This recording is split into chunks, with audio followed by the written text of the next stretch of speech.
The Kirkwall Ba Game is one of the main annual events held in the town of Kirkwall, in Orkney, Scotland. It is one of a number of bar games played in the streets of towns around Scotland. These are examples of traditional football games which are still played in towns in the United Kingdom and worldwide. Played in the Royal Burgh of Kirkwall, the two sides of the Uppies and the Doonies, or more correctly, Up-the-Gates and Doon-the-Gates, from Norn gata, although it is also common in Scots. The game has been traditionally played by men from Kirkwall and the surrounding area of St Ola. However, in the past 50 years, mainly due to improved transport, the game's popularity has grown to include players from all areas of Orkney, including some of the Outer Isles. Scant information is available about the early history, but some form of mass football appears to have been practiced throughout Scotland and England for at least 3 centuries.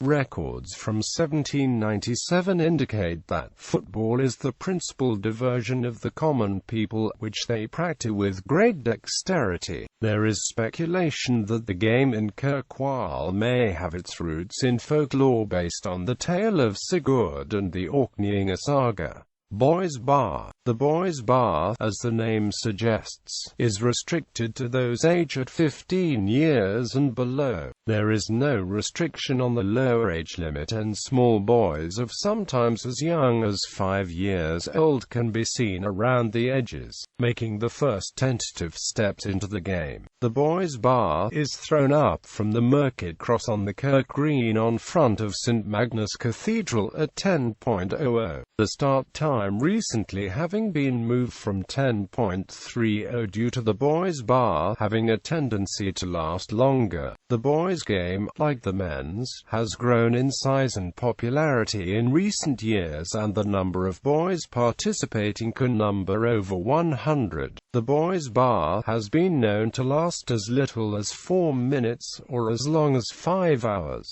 It can be very fluid, with its outcome often decided by break, whereby one of the faster boys manages to break free of the scrum and runs with the bar, making valuable ground, sometimes making it all the way to his team's goal, thereby ending the game. Boys' Bar winners, in the sense of the individual boy who is awarded the bar after the game as his personal property, will normally be boys playing in the final games prior to turning 16 years old, although there are occasions in history where a younger boy has managed to make off home with it, thereby claiming the bar as his, despite having further years left to play in the boys' game. Nowadays this is generally frowned upon, the conventional wisdom being that younger boys will have other chances to win a bar, whereas the 15-year-olds will not.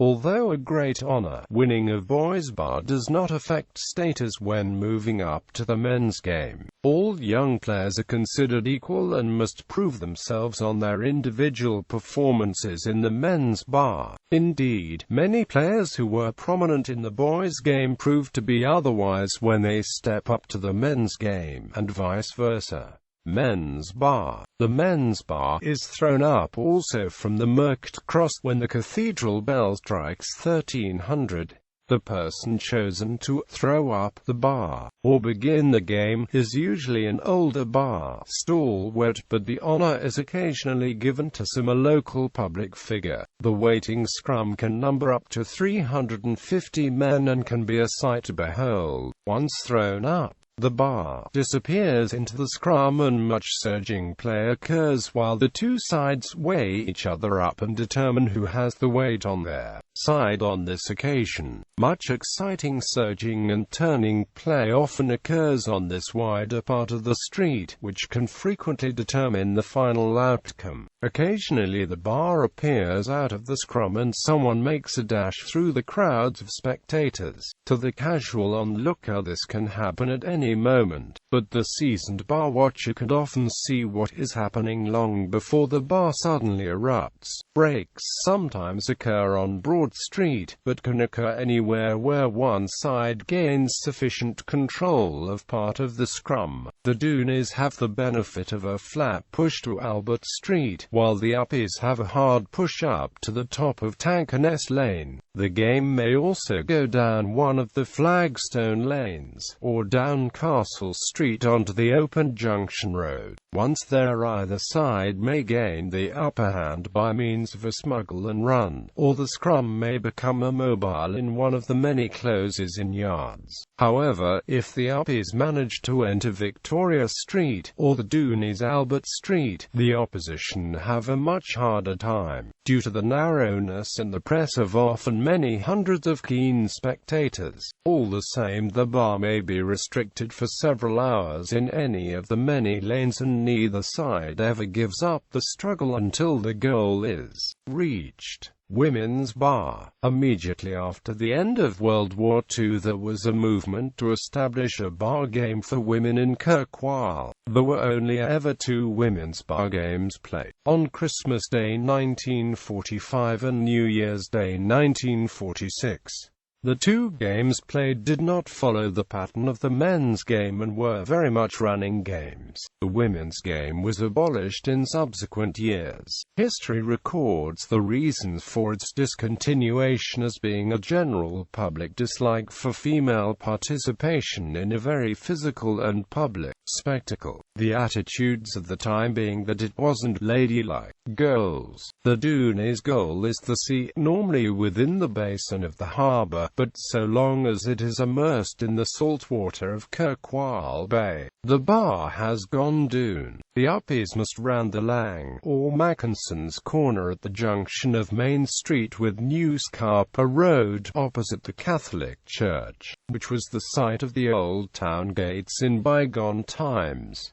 Awarding the bar. Once the bar has been goaled up a Doon, lengthy argument often ensues among players on the winning side before a popular individual winner is acclaimed. This winner is awarded the trophy of the game, which is the bar itself. When the winner is finally decided, he is normally held aloft and carried shoulder high from the goal by his teammates in celebration, passing into the ranks of bar winners and into Kirkwall history.